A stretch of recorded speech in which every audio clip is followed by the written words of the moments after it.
বাংলাদেশকে তারা কখনো তাদের অংশ করবে না, কারণ এখানকার 90% মানুষ হচ্ছে মুসলিম।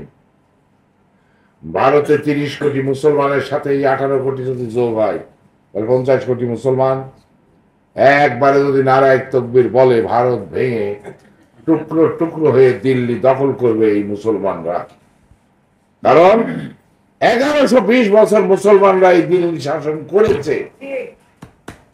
আবার যদি বাংলাদেশ ভারতের অংশ হয়ে যায় তাহলে দিল্লি শাসন করবে মুসলিমরা। এইটা তারা চায় না। সেই জন্য তারা বাংলাদেশ নিয়ে নতুন যে ষড়যন্ত্রটা করেছে, সেই ষড়যন্ত্রটা হচ্ছে পার্বত্য চট্টগ্রাম, কক্সবাজার, ফেনী পর্যন্ত একসাথে। এটা আপনারা জানেন, যেটার নেতৃত্ব দিচ্ছে শান্তি বাহিনী। খুলনা, যশোর, ফরিদপুর মিলে তার দেশের নাম দিয়েছে স্বাধীন বঙ্গভূমি। তারা তো প্ল্যান করেই রেখেছে। ময়মনসিংহ, বৃহত্তর ময়মনসিংহ বিভাগকে তারা নাম দিয়েছে গারোল্যান্ড। চিন্ময়রা, রংপুর, দিনাজপুরটা এখন তাদের সন্দৃষ্টি পড়েছে। এই চিকেন নেককে তাদের রক্ষা করার জন্য উত্তরবঙ্গের এই এটাকে আর একটা স্বাধীন রাষ্ট্র তারা বানাতে চায়। তাহলে এক বাংলাদেশ ভেঙে তারা 5টা রাষ্ট্র করতে চায়। শেখ মুজিবুর রহমান দেশে বাঙালি জাতীয়তাবাদ প্রতিষ্ঠা করলেন। 52 সালে জিন্নার মুখের উপরে যেভাবে আমাদের ঢাকা বিশ্ববিদ্যালয়ের ছাত্ররা মানি না বলে চিৎকার করে উঠল, শেখ মুজিবের বাঙালি জাতীয়তাবাদও অনুরূপ ভাবে পার্বত্য চট্টগ্রামের 3টা জেলায় না শব্দে আকাশে বাতাসে প্রতিধ্বনিত হলো যে আমরা বাঙালি না, আমরা বাঙালি জাতীয়তাবাদ মানি না। সন্তু লারমার ভাই মানবেন্দ্রনাথ লারমা তখন সংসদ সদস্য এবং তার নেতৃত্বে শান্তি বাহিনী প্রতিষ্ঠা হয়ে গেল। শেখ মুজিবের বাঙালি জাতীয়তাবাদের কারণে বাংলাদেশের 1/3 বাংলাদেশ থেকে বিচ্ছিন্ন হয়ে যাওয়ার উপক্রম হলো। এই মুহূর্তে শহীদ প্রেসিডেন্ট জিয়াউর রহমান এসে বললেন যে ঠিক আছে, আপনারা থামেন, আপনারা বাঙালি না, একথা সত্য, কিন্তু আমাদের কিছু ত্রুটি বিচ্যুতি হয়েছে। সেই ত্রুটি বিচ্যুতি সংশোধন করে তিনি নতুন জাতীয়তাবাদ দিলেন এই বাংলাদেশে, যার নাম বাংলাদেশী জাতীয়তাবাদ। এই বাংলাদেশ জাতীয়তাবাদ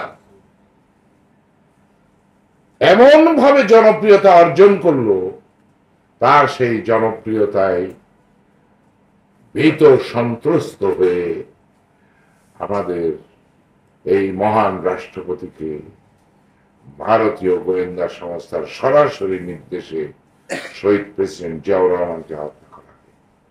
বাংলাদেশকে তারা কখনো তাদের অংশ করবে না, কারণ এখানকার 90% মানুষ হচ্ছে মুসলিম। ভারতে 30 কোটি মুসলমানের সাথে এই 18 কোটি যদি যোগ হয় তাহলে 50 কোটি মুসলমান একবারে যদি নারায়ে তাকবীর বলে, ভারত ভেঙে টুকরো টুকরো হয়ে দিল্লি দখল করবে এই মুসলমানরা।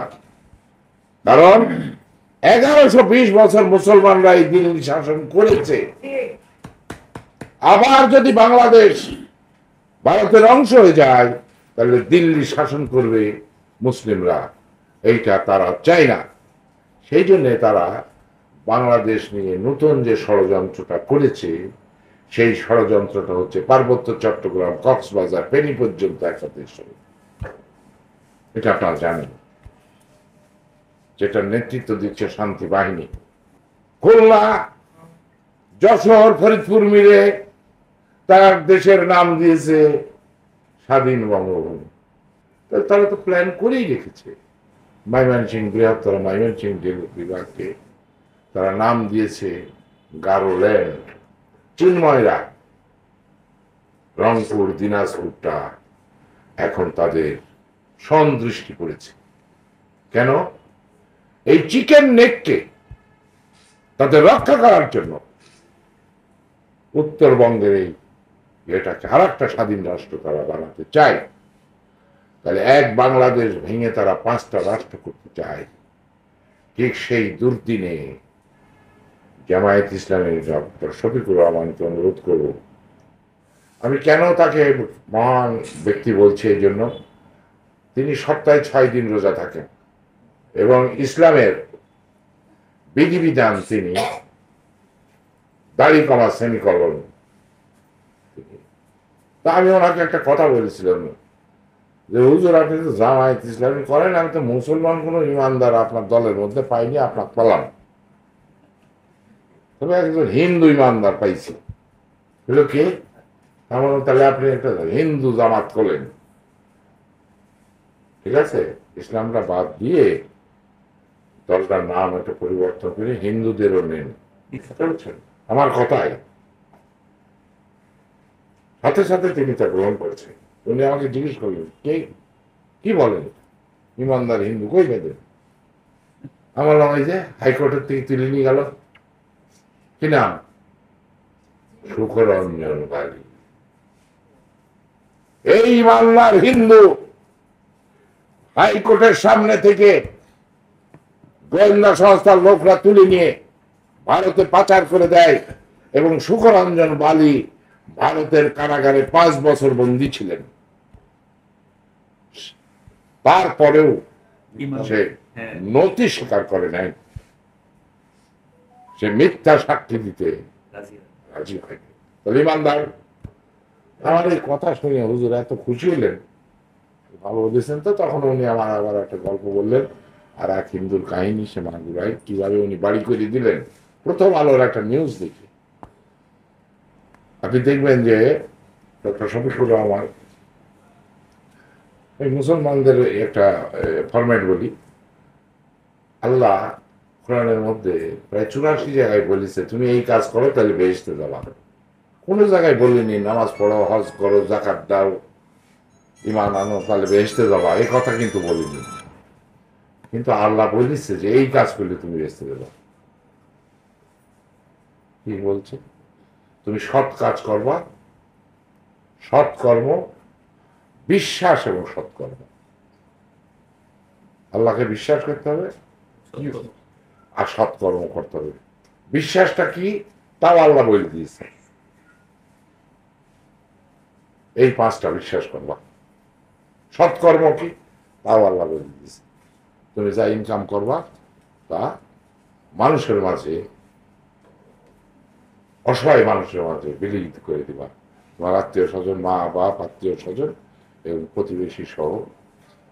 তাদের একটা ফর্মুলা আছে, ইসলামের একটা ফর্মুলা আছে। ফর্মুলাটা আপনি ফলো করে না, এটা বলে না। কারণটা কি জানেন?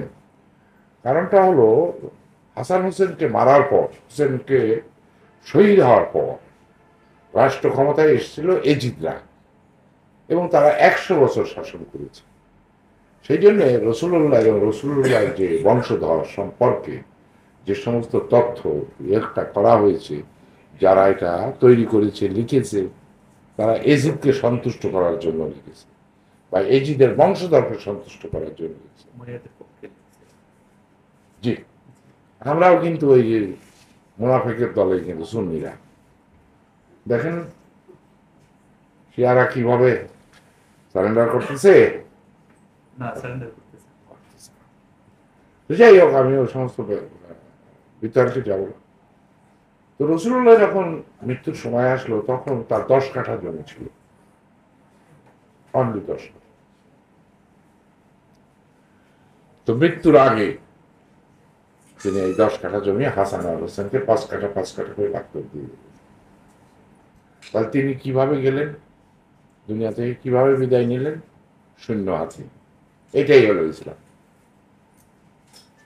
আর এই যে 2.5% যে সুদ, এটা হলো ওসমান গনি রাদিয়াল্লাহু তাআলা করলেন। উনি ধনী মানুষ, উনি ধনী মানুষ, ওনার সম্পদ রক্ষার জন্য এই 100% না, রসুলের 100%কে উনি কাটি 97.5 নিজের আর 2.5% পাবলিকের, এই করলেন। সেই ইসলামের কিছু অনুশাসন ডক্টর শফিকের মধ্যে আছে, আমি দেখেছি। আমি তার কাছে বলবো যে এই সমস্ত প্রতারণা ছাড়িয়ে আমাদের একটু রক্ষা করে না, দেশে একটা নির্বাচন দেন, নেতাও আমরা ঠিক করে ফেলেছি, আমি জাতীয় পার্টির কর্মী। হোসেন মোহাম্মদ এরশাদের নির্দেশে যেদিন 24 জন লোক মারা গেল গ্রেনেড হামলায় বঙ্গবন্ধু এমনিতে, সেই দিন আমরা এরশাদের নির্দেশে শেখ হাসিনার সাথে গিয়েছিলাম। তার দুর্দিনে আমরা তার পাশে ছিলাম এবং বিশ্বাস করেন, আমি একটা কথা বিশ্বাস করতাম যে এই মহিলা জাতির জনকের কন্যা, আর তো বিকল্প নাই।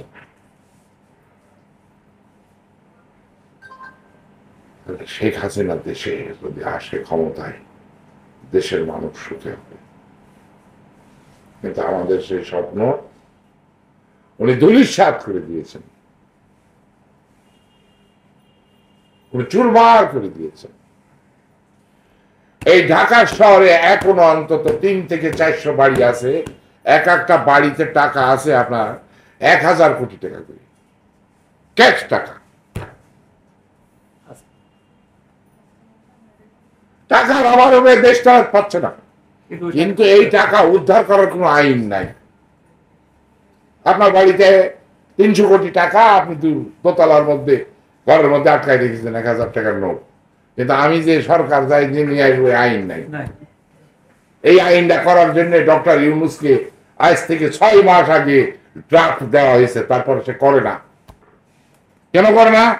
তার যে এই যে প্রশাসন ব্যবস্থা এসব আছে না দালাল, ওরা মনে করছে এই টাকা তো সব আমার পাবো, বড় গুরুর সব অনুসারীদের এই টাকা তো কাজে লাগবে। হ্যাঁ, আন্দোলন হবে তখন টাকা লাগবে, আপা আসবে তার সম্বর্ধনা দিতে হবে তখন টাকা লাগবে, এই টাকাই তো সেই টাকা। এখন যদি আইনটা হয় আর সরকার যদি বলে যে কোন কোন জায়গায় টাকা আছে, যে খবর দেবে তাকে আমরা 10% দিয়ে দেবো, দেখেন 1 লক্ষ কোটি টাকা এই দেশের মধ্য থেকে উদ্ধার হবে। কারণ ওই চোরের দল তো নিয়ে যাওয়ার সময় পাইনি, হঠাৎ করে না 5000 নিয়েছে। বাংলা টাকা তো নেবে না, ওটাকে গোডাও নিয়ে আসছে, গোডাও নিয়ে আসছে, খালি মাঝে মধ্যে ডলার দিয়ে বদলায় নেবে। এই আমাকে সেদিন একজন বললো যে 200 কোটি টাকা ইয়ে করলো, ডলার বানাইলো। ঠিক আছে, এরকম চলছে দেশ, জানে সবাই। আমি হয়তো বললাম লম্বা মানুষ, বুদ্ধি কম, সোজা সরল মানুষ, বুঝ পারলাম। ডক্টর মোহাম্মদ ইউনূস থেকে শুরু করে সবাই জানে। এখন আসেন এই পিআর পদ্ধতিতে কেন আমরা বিরোধিতা করছি? বিরোধিতা করছি এই জন্যে যে এই পিআর পদ্ধতি বাংলাদেশের বর্তমান প্রেক্ষাপটে যদি চালু করা হয়, তাহলে আওয়ামী দুঃশাসন আবার নেমে আসবে। এই দেশটায় এইবার আওয়ামী লীগ বাংলাদেশের সরকার হবে না, এই সরকার হবে দিল্লির সরকার। কারণ হাসিনা যে বিপদের সময় যে আশ্রয় দিল্লি দিয়েছে, তার সেই ঋণ শোধ করার জন্যেই একটা ভারতীয় প্রজাতন্ত্রে পরিণত হবে এবং পিআর পদ্ধতি বাংলাদেশ বিরোধী একটা প্রচারণা। আমি জামায়াত ইসলামীকে বলবো, আমি ওই যে children party, NCP, national children party যেটা হয়েছে, আমি তাদের নেতাদেরকে অনুরোধ করব যে আপনারা এটা ভাবেন যে পিআর পদ্ধতি চালু হলে সব থেকে বেশি আসন পেয়ে যাবে বিএনপি, তারপরেই পাবে আওয়ামী লীগ, তাই না? সেই জন্যে আমরা এই পিআর পদ্ধতি এখন করব না, এটা করা কোনো ক্রমে যুক্তিসঙ্গত হবে না। হ্যাঁ, জামায়াত ইসলামী এনসিপি যদি চায় দেশে পিআর পদ্ধতি, ঠিক আছে, আপনার নির্বাচনী ম্যানিফেস্টোতে রাখেন। জনগণ যদি আপনাকে 2/3 মেজরিটি দেয়, আপনি সংসদে যেয়ে আপনার 2/3 মেজরিটি দিয়ে, শেখ হাসিনা চাইছিল বঙ্গবন্ধু হত্যার বিচার, কেউ করেছে? কোনো সরকার কেউ করেনি। হাসিনা ক্ষমতায় আসছে, তিনি বঙ্গবন্ধু হত্যার বিচার করার জন্য যে বাধা ছিল তা সংসদে ডিলিট করে দিয়ে বিচার করছে। তো জামাত এনসিপি যদি এতই যদি এত পিআর আর জিনিস হয়, তাহলে তারা ক্ষমতায় এসে 2/3 মেজরিটি নিয়ে ক্ষমতায় এসে তারা সংসদে। কিন্তু ডক্টর মোহাম্মদ ইউনূসকে বিতর্কিত করবার জন্য, আমাদের এই মহান ব্যক্তিকে বিতর্কিত করার জন্য তার ঘাড়ে বন্দুক রেখে পিআর পদ্ধতি বাংলাদেশের মাটিতে আমরা হতে দেব না, দেব না।